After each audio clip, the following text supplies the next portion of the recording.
I'm an attorney by trade, and I've taken, I guess, a little bit of a unorthodox approach. I was an English major at Texas A&M University, which before getting into university, I barely got out of high school to start with, and had to go to community college because there wasn't a university, I guess, that was dumb enough to accept me.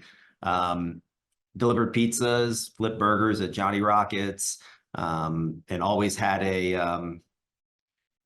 kind of a better belief that the future could be better than the past. And I think it was just wildly delusional. My grandfather was the king of Iran's medical doctor. And so, after the Iranian Revolution, we weren't Muslim, and they pretty much killed half our family. And my namesake actually was a five-star general in the Iranian army who was executed by firing squad. And I was raised in a kind of divorced household with a German mother and an Iranian father. So it was kind of like a volcano meeting a tornado, quite frankly, which has still existed in my head all these years. Um, so I heard these just grandiose stories of this, ancient culture and, this old world and, how things were done when steeped in tradition and, how these neighborhoods and these communities were designed. And one day my grandfather and I were driving through downtown Dallas. And a lot of this is in my book, my book, The Gift of Failure. It's a Wall Street Journal bestseller now. The first line of the book is "I hope you fail, and I hope you fail a lot," which has kind of been the story of my life. I was very much a late bloomer, I guess. Now, as a 41-year-old CEO with over $1 billion in assets, it looks like we did this fast. But I assure you, even my height, like when I was in high school, I was about 5'5", 5'6", and I grew to 5'9" in between 17 and 22. So pretty much, and getting into college and getting into university and then going into law school, like everything seemed like I was a late bloomer in every way, shape, or form. And one day driving through downtown Dallas with my grandfather, I told him I wanted to be a medical doctor like him, and he looked at me with this kind of look of almost like disgust. He's like, "We're in America, like this is the in Farsi." And he's like, "This is the land of opportunity, effectively." I was like, "Well, what am I supposed to do?" He's like, "Well, you need to be a businessman." And I had no idea what the fuck that even meant. And I guess he could see the confounded look on my face. And, he just kind of like looked around, I guess, looking for some sort of answer. And he looked out the window and there's this big skyscraper. And he's like, "You see that building?" "Yeah." It's like, "When you grow up, go buy all of them." And like, I didn't even know how to buy a stick of gum at the time, um, but the moment stuck with me. And, I've always considered myself an artist. I was painting at a very young age. Most of the buildings that we have, I've sketched in some capacity over the years, the communities, the way the streets and the way the homes face each other and the sidewalks. And, one of our buildings in downtown Austin sits on a 25-foot cantilever that I designed conceptually during COVID, because it has staircases on the outside and specialty HEPA filters and balconies, which is very unorthodox for offices. But at one point I decided, as an English major reading the greatest books in the world, that I was going to make the sky my canvas. And that's exactly what we did. And so I spent some time on Wall Street, working for some people that I did not want to work for, and realizing that, most of Wall Street is built on fees. And I never wanted to be rewarded just for capital raising. I kind of, so I, stuck to this moniker that we're not in the fee business, we're in the performance business. And that's the way I've looked at it, and we've, our investors are public pension funds, insurance companies, athletes, celebrities. One of my first businesses that I blew up actually was called Capital A Entertainment. I was the A, and the Capital was the head of a huge New York bank. And, we ended up doing, projects for the likes of the Black Eyed Peas during the Super Bowl, and Snoop Dogg, and you name it, A-Rod, Cameron Diaz, all these big names. And I kept those relationships intact, even though the business itself, one of the largest ice storms of the history of Dallas, hit during the Super Bowl, and, kind of monetarily screwed up the business. But I kept those relationships. And as I went to Wall Street and started understanding kind of the mechanics of private equity and how the business worked. You know, I went back to them, and I've kind of believed that, building relationships and building buildings and, building yourself, quite frankly, are very much synonymous. So the more that I worked on personal development, the more I worked on health and wellness. Anybody that knows me knows I'm a fanatic about health and wellness. And I believe you can't really have a healthy business unless you're a healthy person. So, I mean, I think there's more publications about me for biohacking in the Wall Street Journal and the New York Post, maybe, than there is about real estate. And I found that the more that my health improved, mentally, physically, spiritually. I'm a huge proponent of transcendental meditation, which I learned from Ray Dalio many years ago. Finding a little bit more equanimity in my thoughts and being able to look at the chessboard from more of a bird's eye view. We started to bring in some of these celebrities and athletes that we had relationships with, and inevitably that, kind of attracted a little bit of attention and gave us the ability to work with first responders, work with firefighter pension funds, work with medical malpractice insurance companies. We're partnered with one of the biggest in real estate investment firms in the world, and there's a joke kind of on Wall Street is that some of the big executives that work at these firms, the big pensions invest with their firms, but the executives invest with Ari.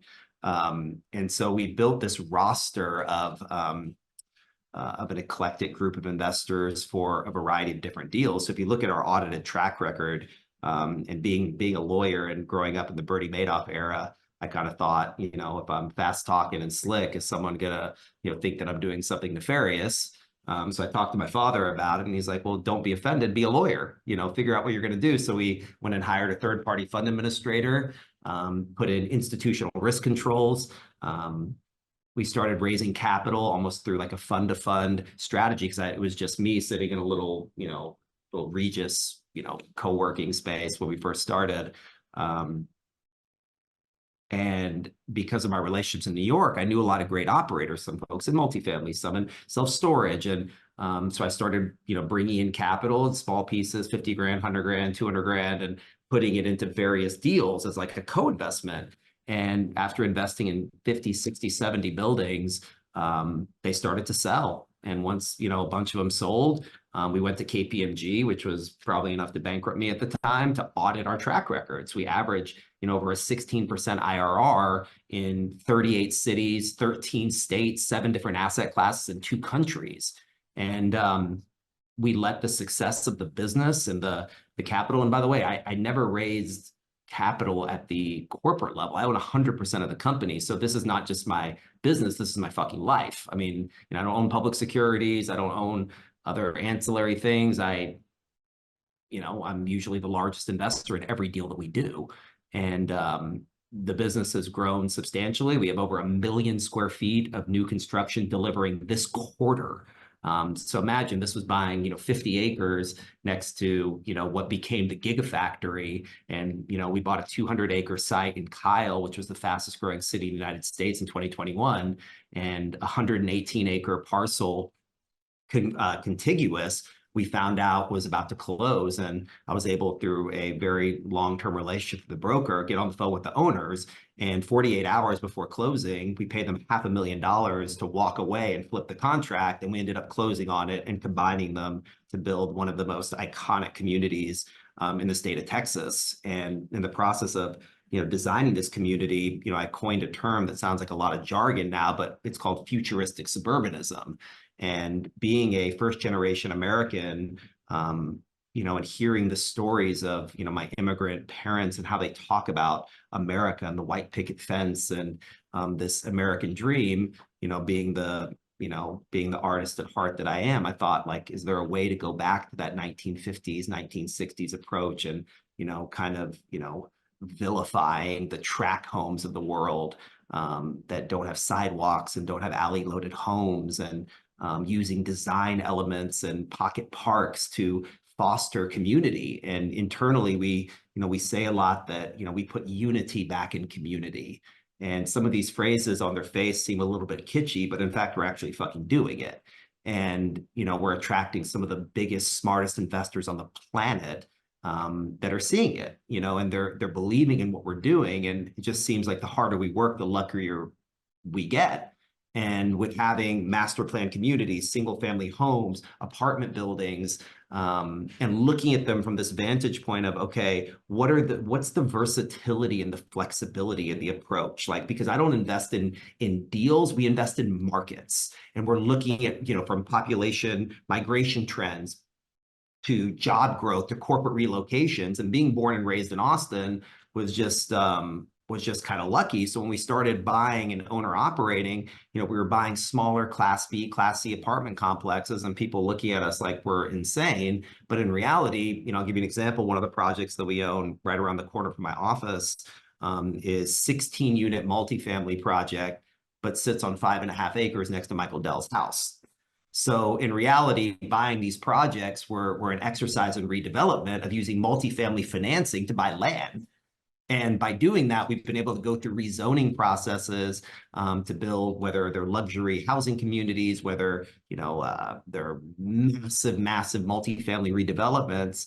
We're able to kind of garner the best of both worlds and be able to cash flow in the interim between 6, 7, 8%, sometimes higher. As interest rates has gone up, we've drank our own blood on some of these deals, admittedly. But the future value and never looking at short-term value, overseeing long-term value creation. And by investing in markets, you don't have to time the market or be right on every deal per se. You just have to have a strong level of conviction that the growth factors are going to be there. When you have Tesla relocating their global headquarters, and companies like Oracle, and we hear so much about Tesla these days, and I have a lot of respect for Mr. Musk. But if Tesla goes bankrupt, no one gives a fuck. They're going to buy another car.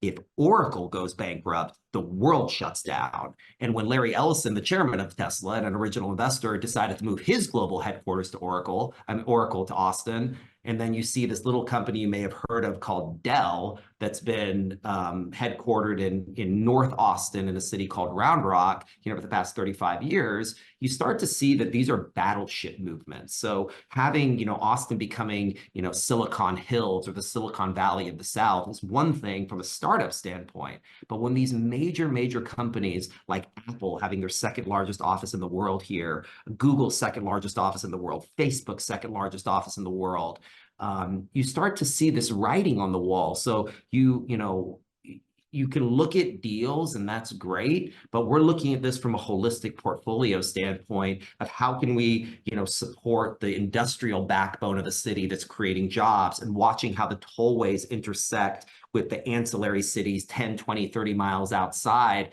of the city, and creating, housing projects or retail communities. We donated 11 acres to build the new elementary school on one of our sites. And if you go look at how real estate in the United States and really globally has performed next to elementary schools, not middle schools or high schools, by the way, elementary schools, they've retained a level of stability even in markets that are turbulent. So can we learn from the behavioral psychology standpoint of how real estate operates? Because to us, real estate is about people. Yes, we know the math, but the Egyptians built the pyramids and they didn't have an Excel. So meaning the science behind real estate and how you analyze the deals, although we like to over-glorify it, is remarkably simple. But what happens of understanding what people really want and why they want it is what's been able to drive value. And it's why I took a $3,500 loan and built a multi-billion-dollar platform in under a decade, is because we look at this from a behavioral psychology standpoint and understanding what people want, where they're working, where they're eating, where they're entertaining, where they're falling in love,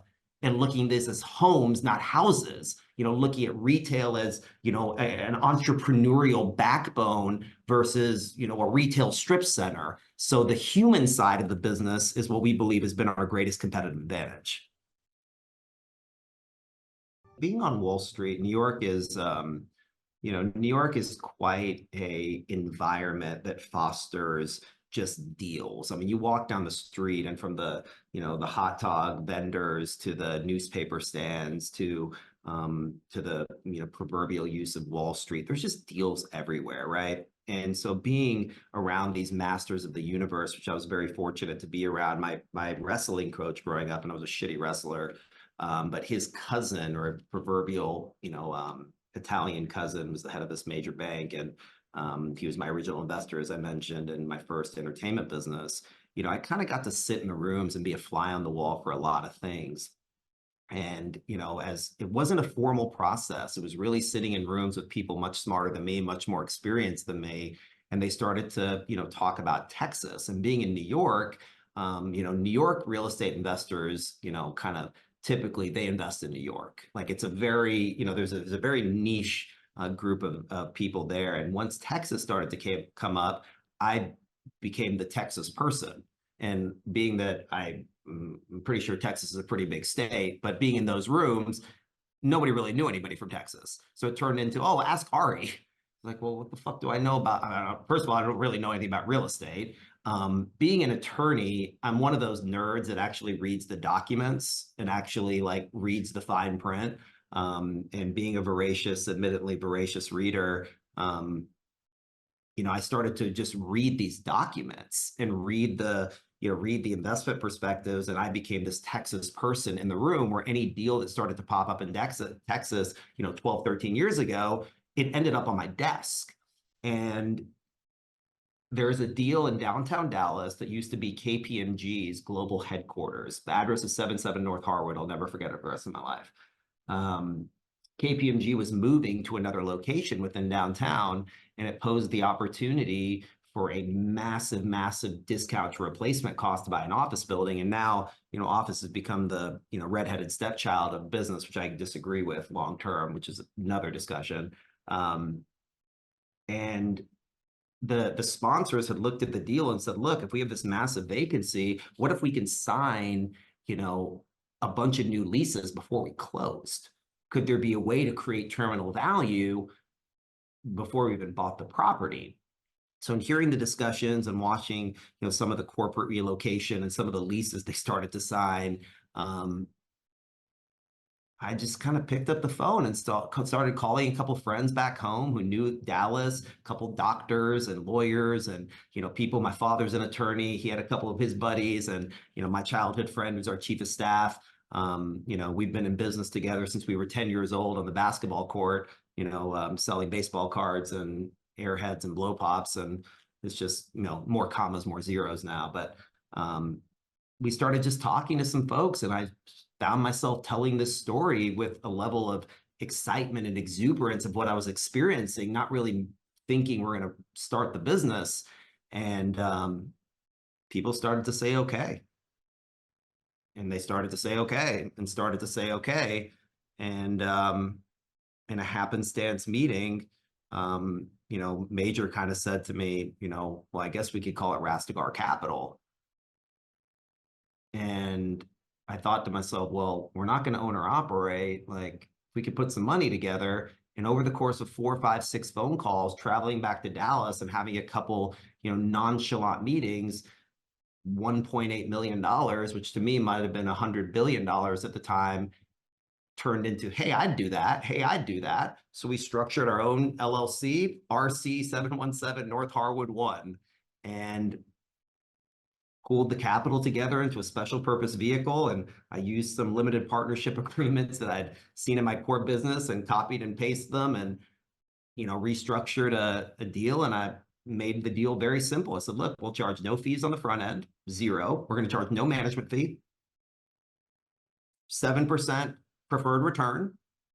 And after the 7, you get your money back. You get your 7, we split the profits 50-50. That's my deal. So meaning if it didn't work, and even if there's only a 7 that came out of it, we'd make nothing. But if we were right, we would do well. And we wired the first 1.8 million from that special purpose vehicle into the, into the operations business with another sponsor. And they bought us out a year later and at a pretty significant return. And the rest was history. I think the purchase price was like 70 million, and I had like a couple million of equity. But there were some massive institutional investors financed by a huge group on Wall Street. No, it was a very, very institutional deal that our investors, that were the doctors and lawyers of the world, had no business being in, first of all, because they don't have the money for it. And we found that competitive niche of saying, and we do it to this day, it's like we'll buy these bigger institutional deals, we'll anchor them with public pension funds or massive operators financed by the CIBCs of the world or Greystone or these, unbelievable groups, and we'll parcel off a co-investment component. And that's really been the business is, the smaller investors don't get a part of the kind of the rich people deals historically. That's just not what happens. They're usually, stuck doing some, less than institutional grade type project, but we fell into our thesis was institutional grade deals pairing with big institutions. And at the time, we didn't have institutional investors because we didn't have, our audited track record. We didn't have audited financials. We didn't have our third-party admin set up. But as we started to set them up and garner, the vast majority of our money being institutional, we went back to that thesis. So at the beginning, they had the institutions, they were signing on the debt, they were the operators, and we were the small little mom and pop. And then as time went on, we became the institution, we became the operator, and we still were able to have this kind of co-invest thesis of allowing smaller investors into institutional grade deals. Structure is a very important thing to begin with. And I've always been kind of enamored by corporate law as a general rule, but there's two things. As an advocate for our investors, finding just hidden fees and we see this is prevalent throughout, so much of the banking business, so much of the investment business. And we wanted to, like I said, we wanted to be in the performance business more than anything. So when I first started looking through the documents, you start to see acquisition fee, disposition fee, paying some broker dealer for acquiring the capital, and then a management fee, and then expense reimbursements. And when you started to look through it, so many of these documents have 10, 15% fee loads. So if someone's putting in $1 million, they're walking, in the door with $850,000. So the $850,000 that's being invested, and you're garnering a 7% preferred return or an 8% preferred return at the time, makes it really hard for the investor to make money, where the managers or the sponsors are rewarded for capital raising. So that was the first big thing that stood out to me, is that this is a capital raise. This is a sales business on its face. And then you talk about getting an 80-20 or whatever, a 2 and a 20, however hedge funds call it or private equity firms call it, meaning 20% of the profits after money is returned to clients. Well, that 20%, starts to become a much bigger number when you factor in the fee loads. So one of the first points structurally was us moving the documents away from being rewarded for capital raising. What that did is made us more stringent on the deals we were looking at. And so the more that we're able to look at the deals, and I'm not running a charity here, like we want to have and you talk about alignment of interests and this jargon that's thrown around, but what's more aligned when it's my kid's fucking money, my money, and I'm not being rewarded just for raising capital. So I'll share the deal with you, but just because you put money in doesn't make me any money. Are there expenses to be paid? And yes, that's the business. But one thing is, getting commissions and things of that nature, which we've never done before. And those were the core takeaways. And being an attorney and being a fiduciary by nature, because broker dealers are not fiduciaries. That's just a misnomer of the word. Wealth managers and registered investment advisors are fiduciaries. They have a static fee on assets under management. As the assets grow, their fee increases. Whatever, attorneys are fiduciaries. And I've been advised by every attorney that I've ever had to table my license. And I looked at it over the years, and I found, being in the rooms with some of the smartest investors in the world, they like it. They like that actually I'm an attorney, and that, am I their attorney per se? No. But the heightened fiduciary duty of being a licensed attorney and dealing with these documents and understanding them. And it wasn't, there was a lot to be learned. I mean, some of these documents are 300-400 pages long, but having some of the best attorneys in the world at DLA Piper, at Greenberg Traurig, working with the top auditors, using our third-party admins, and we learned a lot about investor protections. And the documents and the deals don't guarantee you make money. I mean, you can go get hit by a bus. You learn that from your doctor investors very quickly, that nothing is guaranteed in life. But you can increase the probability of success, certainly from a management standpoint, is if you're not incentivize yourself on the front end just for raising capital. And that was one of the first things that we built this internal safeguard of saying, okay, does that mean the deal is going to make money for sure? No. But it does mean that we're going to sharpen our pencils and not necessarily spend our time on diligence, using our human capital to underwrite the deal and go out and talk to clients if we didn't have a high degree of certainty that the deal was going to pencil even better than we thought, and sticking to the old mantra of kind of under promising and over delivering. We only do our own deals now. And there was a crawl, walk, run period. We were doing deals with other sponsors that were specialists in the field, which helped us learn their practices. Like we worked with this brilliant, multifamily operator in Connecticut for many years, and working with them and understanding their process helped us before we started buying our own multifamily assets. And that was the first thing that we started to own or operate ourselves within Austin. And then with other best-in-class operators in storage and in office and you name it. Like that was the way that we started, but in looking at their documents and working with them and exiting and seeing the pitfalls and the quarterly reports, and it really helped us get smart about jumping into this, that heightened responsibility of running your own projects and running your own management companies, and but taking the time to really get them right. And now they invest with us. I mean, Related Fund Management, which is arguably the largest real estate investment firm in the country, is our LP in one deal.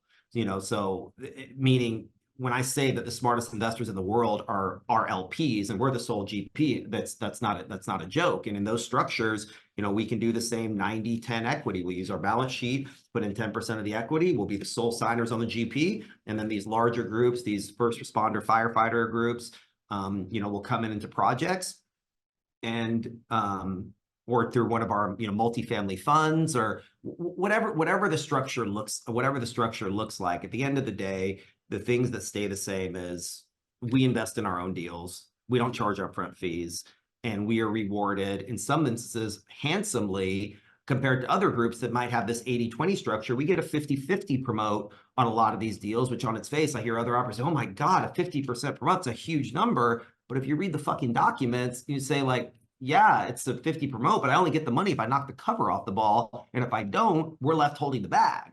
And so we've looked at these structures through different lenses, depending on, what the investor needs are. Are they income producing needs? Are they more long-term value creation deals? So we've been agnostic about the types of deals that we do because we're so centrally focused on the markets, to where if we believe in a market, we can get to a place where we can understand industrial, where we have an office building under construction in downtown Austin right now, a boutique office, 24,000 square feet, balconies, staircases, unbelievable, impeccable location, where these larger corporate offices that are downgrading their 300,000 square foot footprints are wanting smaller footprints. So it fits the market because we believe in the market and we believe in the macro of it, as we do so much in a lot of the Sunbelt cities. And we see cities like Raleigh and Dallas and San Antonio, Austin, all within this golden triangle, certainly.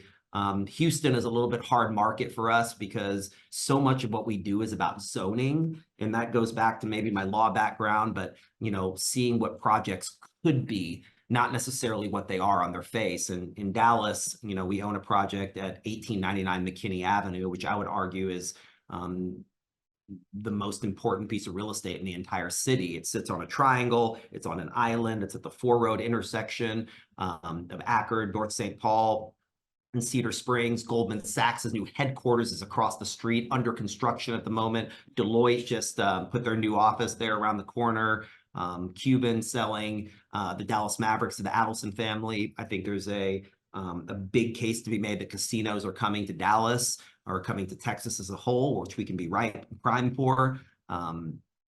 But it's about looking at the market more than anything, because so much about real estate changes on a corner by corner basis. So you can say, oh, this market is strong, but you walk down the street and you need to underwrite and understand the fundamentals of a very particular corridor, not just looking at the city. So I think when you look at the averages and the fundamentals of real estate on a national average standpoint, I don't think you could be more misrepresented, of saying, oh, the average is this, or looking at the market in New York City versus Dallas, or looking at LA versus San Francisco, is such a misrepresentation of what the markets are doing.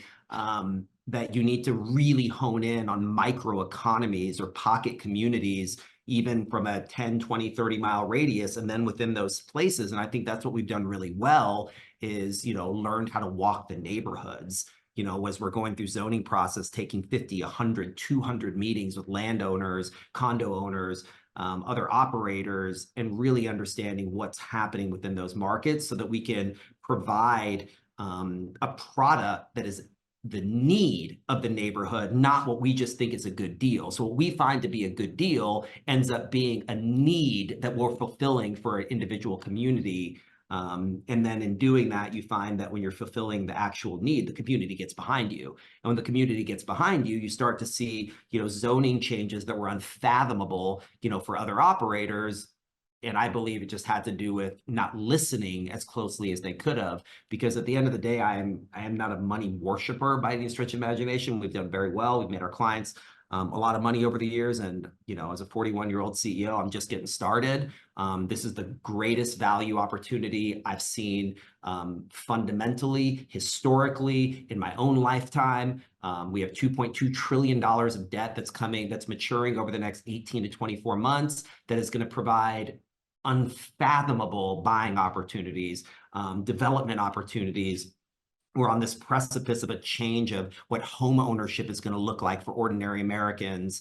And there's a way to capitalize on that on such a profound level that I'm on a video call with you. We don't have a great need for capital per se. The pensions back most of the money, but this is a point in my life where I want real Americans like me to be able to capitalize on these opportunities and not just leave them to big institutions, and creating this marriage between the institutional investors writing the big checks per se, but being able to chop up these co-invest opportunities of 25 grand, 50 grand, 200 grand, $1 million from 401k rollovers, IRA rollovers into something profound, where the little man like me finally gets to capitalize on these opportunities. The thing that I learned from them is that big ships are sunk by small leaks. And when you're looking at these deals, it's the smaller expenses that must be looked at. The big expenses will take care of themselves, but in watching the way that they manage their properties, and there's a big difference between being cheap and being value oriented. And I learned from them how to watch that balance sheet very stringently for the small expenses that pick up, and learning how landscaping, really leases apartments, and these little, human issues around how these properties are operated and how they're looked at on the front end, and how financing can make or break an opportunity. And what we're seeing now with so much of value add multifamily, they're on floating rate mortgages, which is not a nefarious agenda. When you're renovating apartments, you have construction, most of them are on floating rates. No one really anticipated, a 500 basis point increase at the velocity that it did, which would, start to,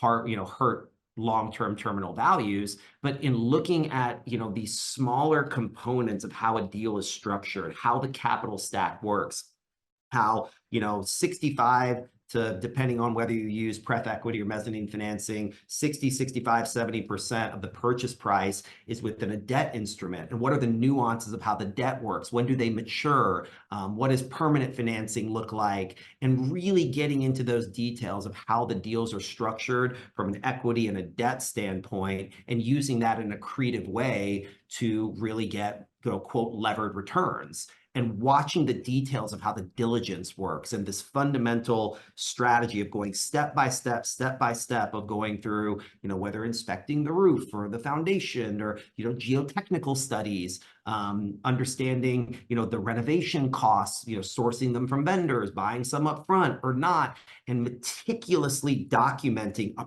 process. Versus this is a good deal, I like the area, and broad stroking it, but turning this to a logistics engineering process, which we have done over the years. And we've codified a 100-point due diligence process that has been codified, verified by third parties, using a company called Factorite to really document what this process is so it's scalable and repeatable. Because at this point in my career, although I would love to be in so many of the details, having, 3 beautiful children and, having a portfolio of this magnitude, it's hard to be in every detail. But by learning how to have this very disciplined, meticulous process, has allowed us to scale exponentially and be able to look at deals and hand along, human capital to take on these various responsibilities in the same way that you would look at building out a structural engineering process. For me, putting the smartest people that understand various niches in place is critical. And being an English major and an attorney, hiring the third-party admin, as an example, that industry fintech run by Sadie Flitterman, Arthur Weissman. I'm not an accountant. And accounting and the technology that goes into the way the data rooms work, the way that the reporting works, liaising with auditors, and is such a technically specialized business that for me to have been involved in building that, I had to recognize that I didn't have the expertise to even understand it at a level profound enough for me to feel comfortable with. And beyond that, if I'm not profoundly capable of understanding it, how the fuck am I going to run it or hire it? So having this really stark awareness and personal kind of vulnerability of saying, I want the right decision, but I don't need to be right. So it's kind of an exercise in putting my ego in the corner of saying, yeah, I'm the CEO, I'm whatever, but we work at the pleasure of our investors. Our investors, our shareholders within these deals are the thing that we focus on most. And I learned very early from working with industry fintech, the level of expertise that will go into the technological implementations, the accounting, the financial analyses. Was just, I don't have an MBA. That's just not what I do well. Understanding the market, dealing with the people, the brokers, the negotiations, the legal infrastructure. So it's kind of saying, this is the position I play on the thing. I might own the team, but I want to be the shooting guard. I can't be the center, as Giselle got really upset one day in one of the Tom Brady games where, one of the wide receivers dropped the ball. She said, my husband can't throw and catch the ball. And it was this moment for me, I was like, oh yeah, well, I can maybe throw the ball, or I can maybe, be a good shooting guard, but I need to surround myself with an all-star team that will, give me the right answer instead of me trying to push on for whatever reason, even with the best intentions. And, there's been times that I've failed wildly at putting these things together, luckily early on, but having a great ancillary team that have different expertise, different skill sets, and us focusing on getting the right answer, but Ari not necessarily needing to be right.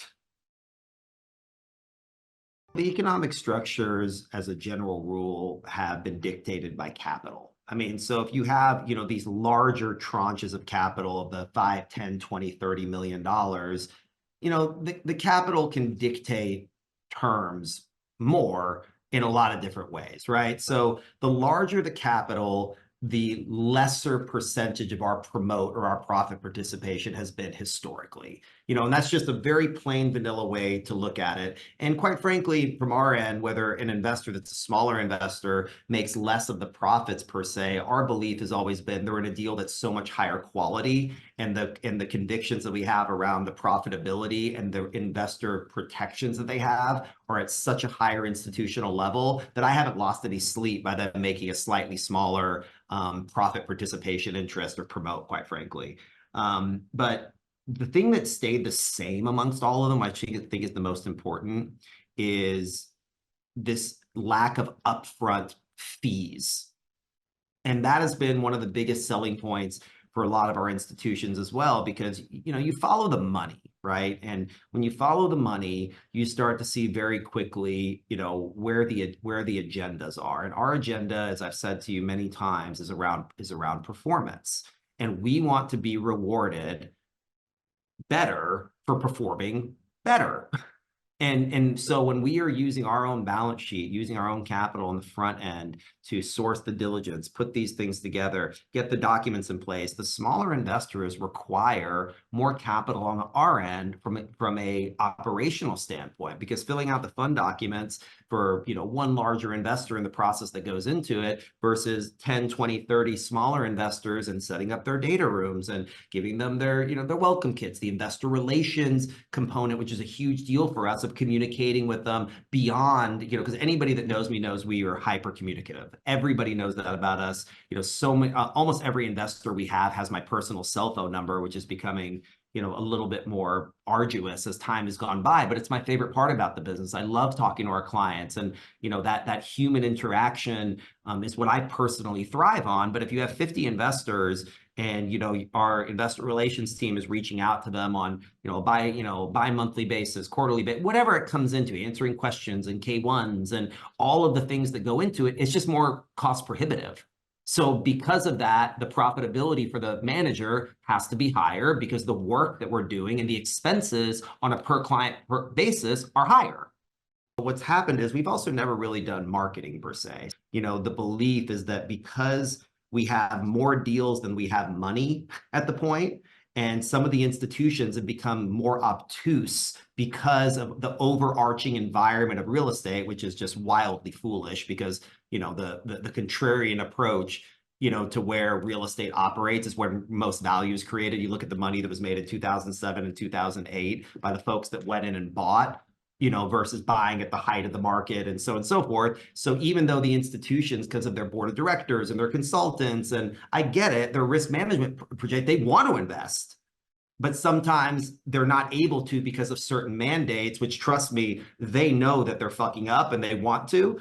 And because of that, the deals that we're looking at, having more flexible capital to capitalize on these types of deals quicker, faster, more efficient, there will be a hybrid between how we use high net worth capital and how we use institutional capital. But our overarching theme is pairing institutional capital with high net worth. But if we do this right and we're able to show the value creation potentiality to normal investors, then my hope is that we can have more investors, smaller investors in these bigger deals so that they can make even more money. So, you know, it's not a always per se because we're in very strange waters, but in the sense of me doing something like this and working on a mass approach to talking to investors, I've never done in my career. I've also never been in a place where I have more deals than I have money. And so just passing on incredible opportunities is just against my religion. So, you know, so we're here having this dialogue and sharing this knowledge in the hopes of allowing smaller investors through their 401ks or IRAs and their cash investments to be able to capitalize on things that in hindsight were the greatest investment opportunities of the last, you know, 2 decades, is when the market was starting to have a downturn. Institutions like us because of our risk controls. They're adults. They know nothing is guaranteed. Money goes up. But when you look at how we use third party, I touch no money. I couldn't touch money if I tried. We use a third-party fund administrator called Industry FinTech out of Miami. They do business administration from all the way from auditing streams of their wrapper clients of Spotify to businesses to funds to institutions. The way that they are custodians of capital is at the highest order of integrity. And then having their internal accounting mechanisms, having ways to really make sure that for example, the financial analyses that we do on our deals is done by a third party. Meaning, though, in having audited financials, GAAP audited financials at the corporate levels for the past almost a decade, having an audited track record and having institutional risk controls, that's why they give us money. Because they know that what they write a check for is what they thought they were writing a check for. The numbers that they're looking at, they know that we have not drank our own Kool-Aid, that a third party that's paid a flat rate, give or take what it doesn't matter what the number says, and don't have any financial interest in anything we're doing, they have a higher degree of certainty that they can be confident in what we're doing. They're a complete fucking pain in the ass. And I tell them to their, they know they are. They know they are. They have board members that are deliberately obtuse. They have antiquated investment theses. They have consultants, you know, and look, there's some, just like anything, there's amazingly brilliant, incredible ones. And I could give you, give you a list of them that we've worked with that, but they're people also, you know, they're people, they're grumpy, you know, and some of them want to do stuff. Some of them look it through an old lens. Some are too old, some are too young.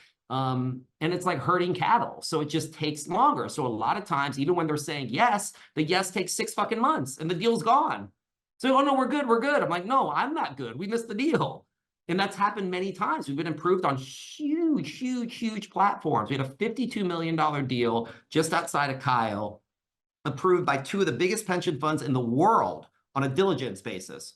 They couldn't get out of their own way. And trust me, they were upset about it.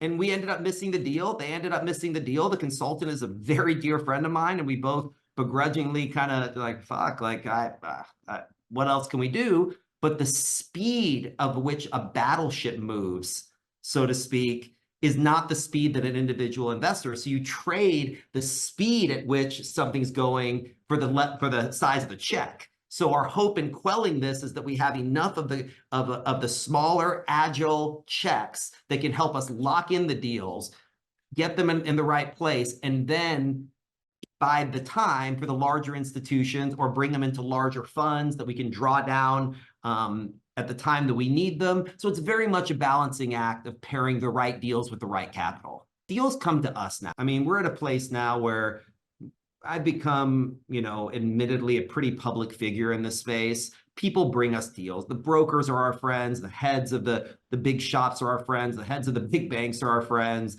That we are at not a shortage for deals by any stretch of the imagination. And then once we go in, I do a high-level curation, and then we have an acquisitions team, financial analysis team, internal and external, that work together. And a lot of times, you know, they don't entirely agree, but in that dialogue, we tend to find better answers. But I'm very involved in overseeing the acquisitions at a high level, certainly from a market standpoint, certainly from a community standpoint. But then I let people much smarter than me handle the details. And a lot of times, due diligence, depending on the profundity of the deal, we brought in third-party due diligence companies to have a third-tier approach to looking at these deals. So it really is on a deal-by-deal basis. In Austin, we understand the market cold. We're able to move a little bit quicker, but we have a project in downtown Phoenix in the Opportunity Zone that we worked with some third-party brokers on. We brought in some subject matter experts from an architecture standpoint, from a GC standpoint, from structural capital partner standpoint, to really get a good confluence of information, because we weren't as familiar with the market. It turned out to be fantastic. We're going vertical in the next 4 months, but it was several years in the making to get there. But as I keep saying, it's you know, it's about finding the right answer. And you know, diligence is something that we are not penny smart, pound foolish on. It's our money, so you don't have to, you know, trust us per se that we're doing right by your money. You can trust that I'm doing right by my money. That's the best part for individual investors, and why I think our value proposition is so much greater than other folks in our space, with using the word syndicator or whatever these stupid words that are used are, is that you're not just trusting us, you're not just trusting our third-party admin, you're riding on the coattails of institutional due diligence with the smartest financial advisors on the planet, finding every reason not to do the damn deal.